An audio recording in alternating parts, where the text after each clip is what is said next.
In August of 2009, my daughter was diagnosed with stage 3 brain cancer. And basically, it changed our entire lives.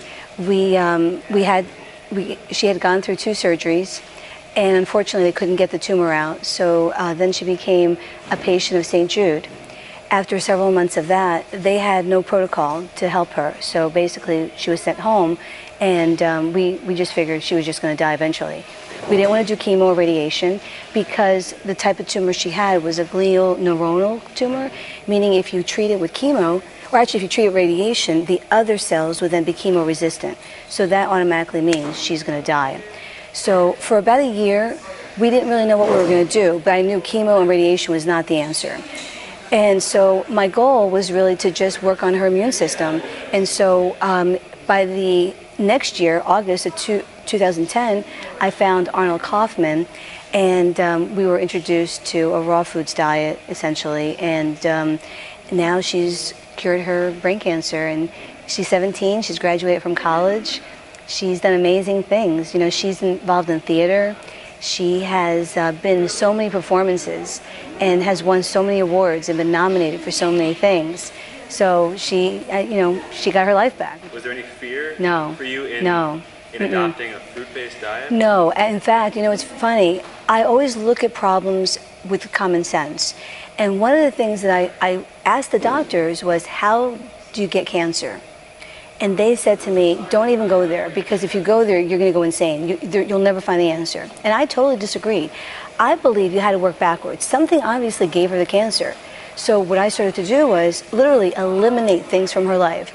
I eliminated all her shampoos that had fragrance, all her soaps that had fragrance. We got rid of all the cleaning supplies. So I literally started changing her life. And I figured everything she was doing was wrong. So let's do everything backwards. But really, when we went to Arnold's in August of 2009, we also met Megan Elizabeth McDonald, and she put a book in my hand called The China Study. And that book was actually instrumental because I had no idea that animal protein was as dangerous as it actually is. And I never would have gone there without that book. And as soon as I read it, I realized, like, oh my God, this is it. This is really the key. And that's really what sold us on being 100% raw, because I thought raw meant you could eat raw sushi. I didn't realize that it was very involved. I also didn't realize initially that you had to be low fat. So for the first 3 months, she was actually very high fat because she didn't like vegetables. She didn't like fruits. So she was eating a lot of kale chips that we were making at home. And she was eating about 90 grams of fat a day just from the cashews and the kale chip. Because, she had to take stuff to school, right? So 3 months later, we went to get another MRI, and it showed that the cancer had stopped growing. So even with the high fat, the cancer had stopped growing. But that wasn't enough. So we basically removed the fat, and we noticed that her symptoms started to disappear more and more. And we just never went back. We never went back. She knows that she's cancer-free. I mean, you can feel it. There's a difference. When before she would get migraines, they would be debilitating. Now she has her life back, so it's very exciting. Did you read the 80-10-10 diet? Actually, I did afterwards. Afterwards. So we were doing 80-10-10, but so it was great to read it afterwards to see all the mistakes that we had made and realize we actually had gotten to the final result, which was really good. So, but I think, because Arnold knew, he led us there. So essentially, we were definitely following 80-10-10 principles. But I did read the book since then. Yeah. Sure. What did the doctor say? We don't care what the doctors say. But I know I've often heard that they don't want to hear it. No, they totally didn't believe. No, right, because even when we used to go back, and I told them, because her cancer was very fast growing, and it started to slow down. And they said, well, it was probably just a surgery, you never know how it reacts. They don't really know anything. But when I said specifically that she was eating fruits and vegetables, the doctor said, absolutely not. That has absolutely nothing to do with anything. And I knew he was wrong, because you just use common sense. If you're putting live foods into your body, it's going to heal it. If you put dead foods into your body, it's going to disease it.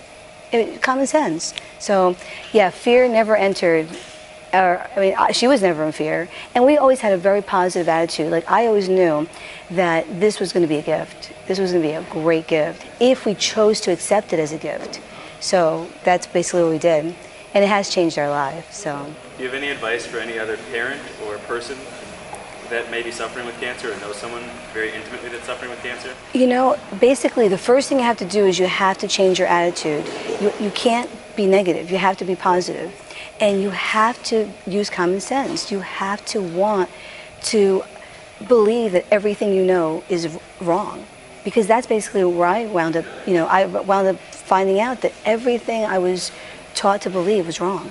And once you can understand that and realize that it's not my fault that everything I know is wrong, then you can begin to grow as a person. So you have to be open-minded to everything. And you also have to ask, who has a profit motive? Because that was the thing. When we went to the New Jersey Cancer Institute, they had this amazing building that probably cost millions of dollars, brand state-of-the-art new stuff. We looked around, not one person had anything in common. And we're thinking, this is big business. And I thought, you know what, there's no way we're going to go and do this. We can't be part of this system. This is not working. So we figured we'd be better off doing nothing than doing the chemo and the radiation. So that's, luckily, we were very lucky. We were very lucky that she was willing to go raw, considering she didn't like fruits and vegetables. So that was, Does she like them now? Oh yeah, she loves romaine hearts. She eats six heads of the romaine hearts every night. That's her dinner, essentially. She doesn't even bother cutting them up. She just eats them plain. So. Thank you so much for sharing your story. Oh, you're welcome. You're welcome anytime. We are not consumers, we are creators. We are bread takers and we are energy makers. We are not consumers, we are creators. We are bread takers and we are energy makers. Yes, yes. Oh, yes. And when you sign up for Woodstock this year and have the free option to sponsor one of the presenters, please choose Dr. Douglas Graham to let the Woodstock organizers know that you want to see Dr. Douglas Graham at the festival next year. Thanks. See you at the festival. Simple life always lets you know that you can't pass life. No way. Mama Nature has the right to the simple purity. Can't you see? You can't pass life. No way. Mama Nature has the right to the simple purity.